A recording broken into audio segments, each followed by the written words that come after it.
conference.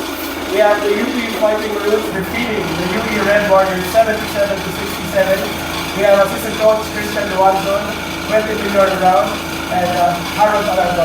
Coach, thoughts on the game? 2 straight wins to end the elimination round. Well, I think it just justifies anytime you get 2 straight losses. Maganda ka palit, 2 sunod panalo. And obviously there were no implications in terms of yung bearing, yung seeding for us. But just like what Coach God would always say, every practice, every game is like a championship game for us, and it's all about habits. And we wanted to get back in that habit of winning. So, but more than that, the way the players responded and executed on both ends. Sure, there's a lot of things to clean up, but it put us in a good position to win this game. Thanks, Coach. Harold, you scored a career high and also tied a tournament high 33 points on 12 of 17 shooting. Harold, you were hot kanina. So, what can you say about that performance? Siguro, chamba na yan. Parang yung defense binibigay sa akin ganun, pag free, kinukuha ko naman. Tapos pag nakikita ko na-shoot, tinatry ko pa rin. Baka ulit na-shoot. So, na-shoot naman yung tira ko. With UMB, you had 16 points and 12 rebounds. What can you say about the performance? Big numbers for you, helping UP to the win. I think it's just finding anything I can do to help the team win, really. That's the focus every game. I think everyone's focus is that. What can I do? What are my strengths in playing to that? The floor is open for questions.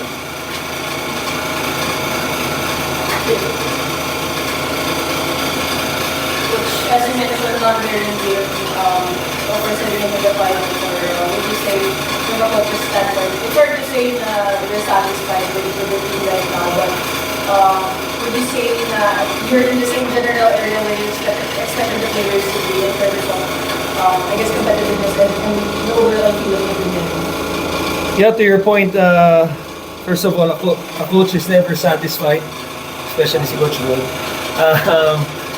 And I guess it's just a part of his greatness, so to speak, as a coach.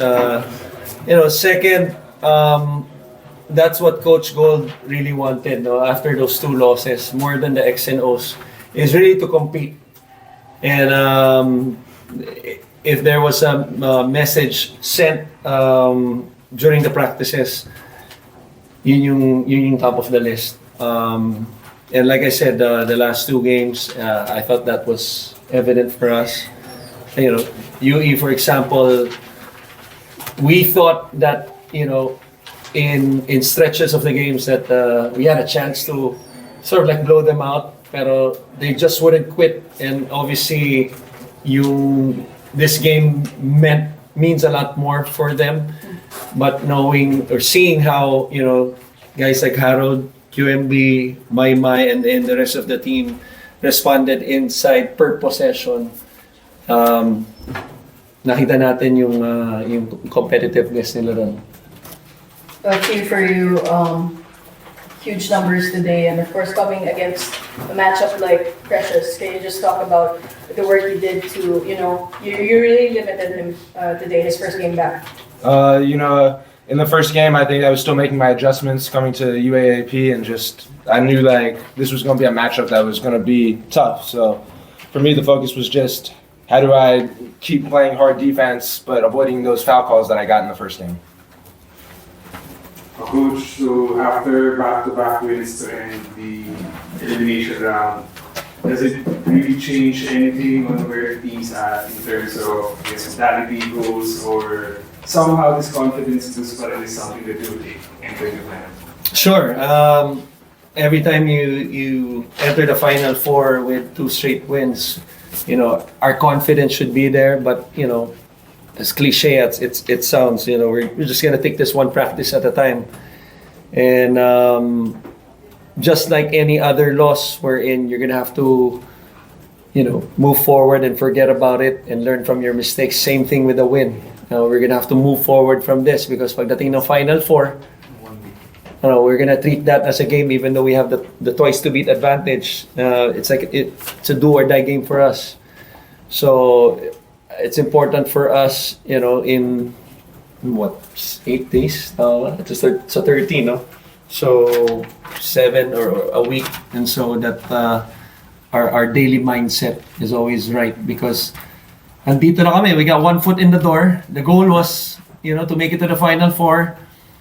And obviously, the next step is to get into the championship. So those are 3 big steps.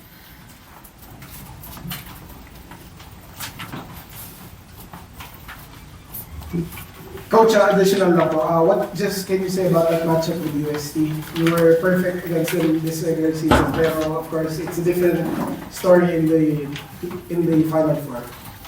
In terms of results, sure, 2-0, but those both games were closer than the final score.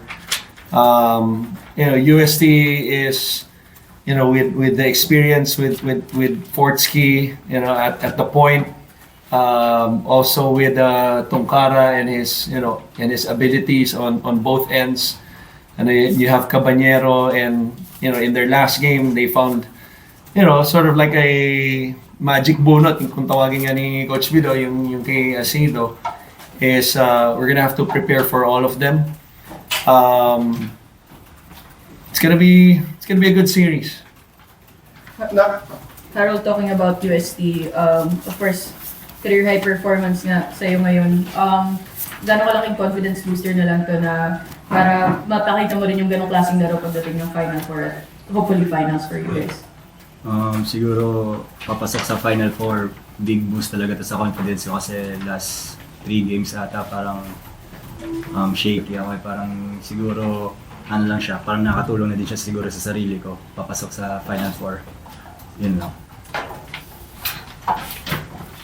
Thank you. Congrats po. Welcome.